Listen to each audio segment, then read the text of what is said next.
এক তো আমার এই অবস্থা, তার মধ্যে মহাজন আবার আমাকে নালিশ করেছে, কি হবে কি জানি। 25 টাকা নিয়েছিলুম, সুদে আসলে তা এখন বলছে 500 টাকা। অনেক কষ্ট করে আমি 100 টাকা দেবো বলছি, জোগাড় করেছি, কিন্তু মহাজন আবার 500 টাকার কমে সে নেবে না। এবার আমার কি হবে? বলছি চাচা, তোমার প্রবলেমখানা শুনে আমি এইটুকু বুঝলুম।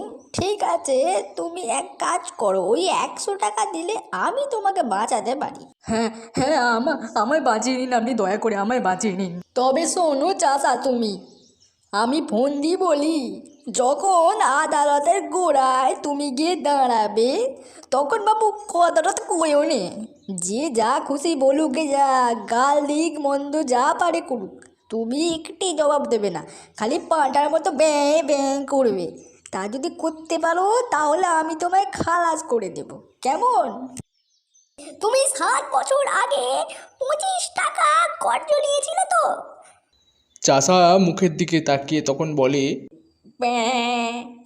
খবরদার, বল নিয়েছিলি কিনা বল তুই।